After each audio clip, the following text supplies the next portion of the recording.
In the shadows of wealth and power, secrets can be deadly.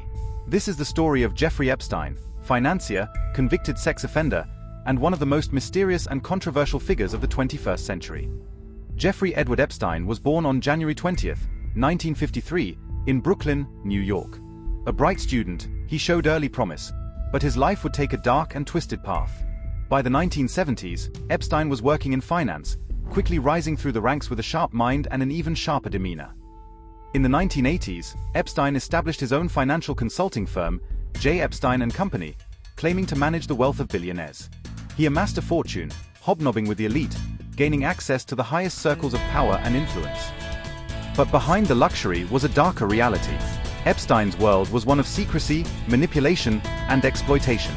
His properties, mansions in Manhattan, Palm Beach, and the Virgin Islands, became the epicenters of his secret life. By the early 2000s, allegations of sexual misconduct surfaced. In 2005, a young woman accused Epstein of assaulting her. What followed was a series of investigations, revealing disturbing patterns of abuse and exploitation. Bravely opening up in the hope of helping others. When she was just 21 years old, former model Lisa Phillips suffered years of abuse by convicted sex offender Jeffrey Epstein, but buried her trauma so deeply that she didn't come to terms with what had happened until after his death. Lisa is now one of the leading voices speaking out on his abuse, and she's here with us this morning in the hope she will encourage more victims to come forward. Lisa, thank you for joining us this morning. Good morning. It's an incredibly emotive subject, of course, and something you experienced firsthand, and we are talking about it regularly in the newspapers for all sorts of reasons. Just take us back to that period when you first met Jeffrey Epstein. How did you come into his orbit? So I was in high school in Belgium, actually. My father was in the Air Force, worked at NATO. And so I just wanted to be a model like a lot of young girls in the 90s. And just started my career actually here in London, and then traveled around the world a little bit, South Africa and Greece, went to Los Angeles and Miami, and then I was ready for New York City. Yeah. So I moved there in late 1999. Yeah. It was with a great agency. And booked a really important job for a cover of a magazine and a spread. And so I flew with the crew down to Tortola. It's a little island next to St. John's, St. Thomas. And one of the young girls said to me, we have a day off. Why don't we go to my friend's island nearby? And so, I just trusted her. And since I had some free time, I just went with her to the island, and that ended up being Jeffrey Epstein's island. So Jeffrey Epstein sent a boat for you to bring you across. You were there with a friend that you were working on the shoot with. So nothing really made you feel as though, actually, no, I shouldn't do that. No, nothing was out of the ordinary, not at all. I just thought this would be a great experience. She said he was her mentor and she trusted him. And so Did you have any understanding of who he was at the time? No, nothing like that. No, I had never heard of him. You'd never even heard of him? No. What was that experience going to that island like then? Well, it was a beautiful island. And we played in the pool. I had noticed at the pool there was like an older gentleman and some younger girls.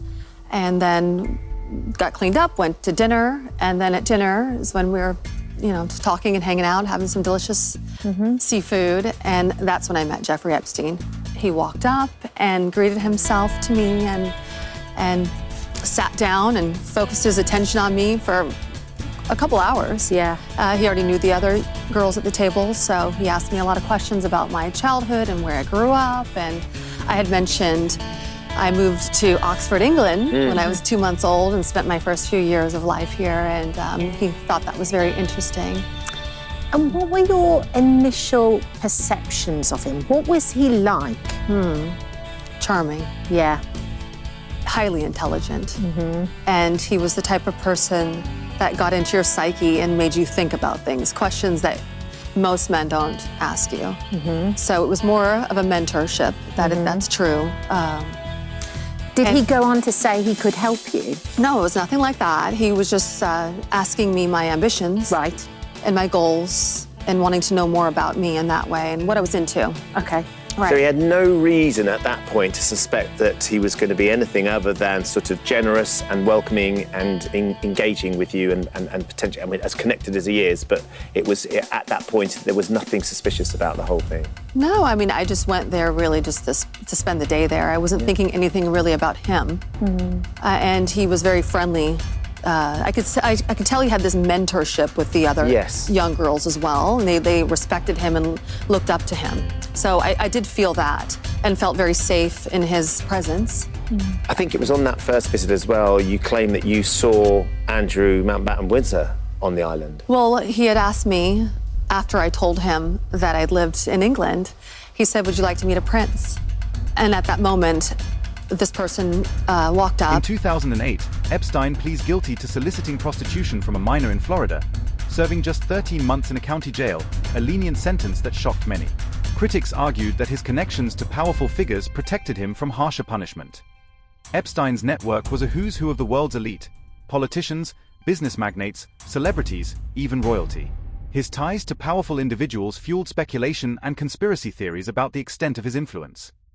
Epstein was arrested again on federal charges of sex trafficking minors.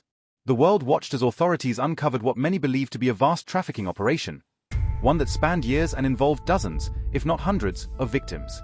But just weeks later, Jeffrey Epstein was found dead in his cell at the Metropolitan Correctional Center. Officially, his death was ruled a suicide. But questions linger. Was it really? Or was it something more sinister? Epstein's death ignited a firestorm of conspiracy theories. Some say he was murdered to protect powerful allies. Others believe he faked his death to escape justice forever. The truth remains hidden behind layers of secrecy and deception.